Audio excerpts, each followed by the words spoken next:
Game after game, we try to challenge ourselves. For Detroit, we wanted to, first of all, to write a story that would be incredibly bending, which means the most non-linear story that we've ever created. And we wanted really the player to have the possibility to change the story, change his own journey. When you're writing at Quantic, you're writing for an interactive medium. You know, when you're working in television, you'll put a character in a difficult situation, and you as a writing team will argue about what would that character do. But ultimately, you have to decide what happens, and you just show the audience. What's interesting about interactive drama is you bring the player into that conversation, and it changes your job slightly as a writer, because your job is to provide a narrative context in which the player can write his own story. You're giving him this kind of narrative Lego that he's going to snap together into his own shape. You also have the ability to make your audience attach themselves to your characters, because the audience is in some sense responsible for what happens to the characters. It's just a few cans. Come on, let's go. We have some cash now. You used me to steal that money. How could you do that? I trusted you. What is a bit specific about these scripts is how large they are. If you take a film script, there are about 100 pages. But here we have to deal with a script that is between 4,000 and 5,000 pages. Everything becomes bigger because we don't just tell one story, but we tell all the possible stories that can be told within this narrative space. On Act 3, our final act, we have around 1,000 different scenarios. And every one of those scenarios has to be as interesting, as passionate, as strong, and as emotional for the player. We want every action that the player does, every interaction that is available to serve in telling the story, and help the player understand who his character is, and build that character moment to moment.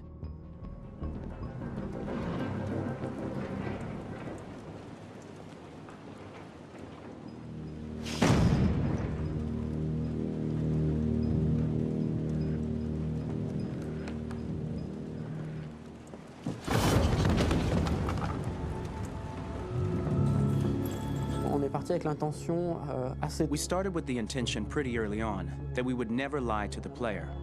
So we implemented a visible tree structure in the game that players can consult during a scene or at the end of it, which shows exactly what they did and what they missed. There are games out there offering world exploration. We offer narrative exploration. You know, keeping control of such a wide and large story is a huge challenge. So, same thing when you shoot with actors, because you will need to shoot many different versions of each dialogue, of each scene. For actors, it's a huge, huge challenge. Because of the style of the game, you have so many different ways that the character can go.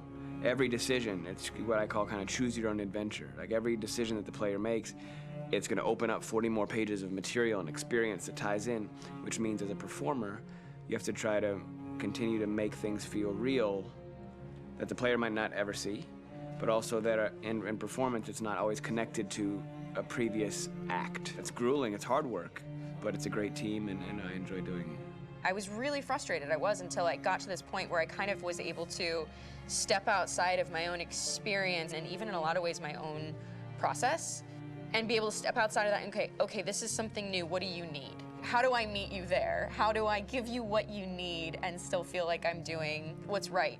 And once I did that, then all of a sudden it got really fun. It was much freer, and having to approach it in a new way and think about the player and think about how it serves them and what I'm doing for them or what I'm letting them into. It's really, I think, helped me grow in general. Remember, there's nothing on the left. That's a wall, so it's probably all there. And then make her come first, close. But I think you would go first to check that it's safe. Okay, sure.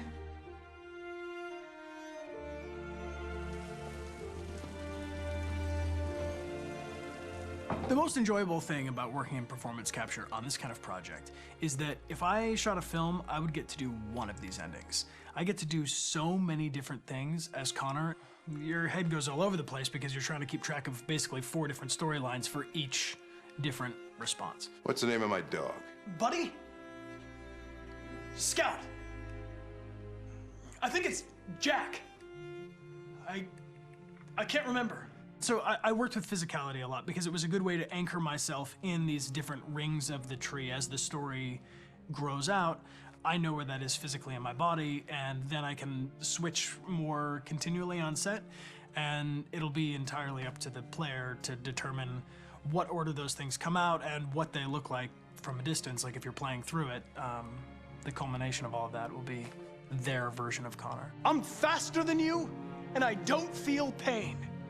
You don't stand a chance against me. Listen, asshole. If it was up to me, I'd throw the lot of you in a dumpster and light a match to it. Tourner les scènes d'action à... Shooting action scenes at Quantic Dream is a real challenge, because these are scenes where the storytelling has to continue. It's not an action scene just to have a dose of adrenaline. The stunts have huge consequences on the rest of the story. It's really a moment where we implicate the player and tell him that the choices he makes during an action scene will have a direct impact on the evolution of his story. Mon plus grand défi sur Détroit aurait... My biggest challenge on Detroit has been managing the large number of animations that we received from motion capture.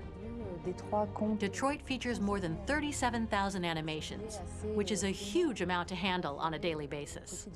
Donc il faut prendre conscience que... You have to realize that the player, in his first playthrough, will miss certain scenes. This also means that we had to think of, conceive, and produce all the potential story paths. The characters' costumes, the places, day or night, the weather. Did the character get shot in the shoulder? Did he get injured? All this consistency forced us to produce a lot of graphic assets in order to, quite simply, allow the player to have true continuity throughout the story. Honestly, we were even surprised by the challenges that come with such a big tree structure. And we did our best to guarantee quality across all the game and make sure that whatever path you choose within this narrative space, you will have an equally good experience.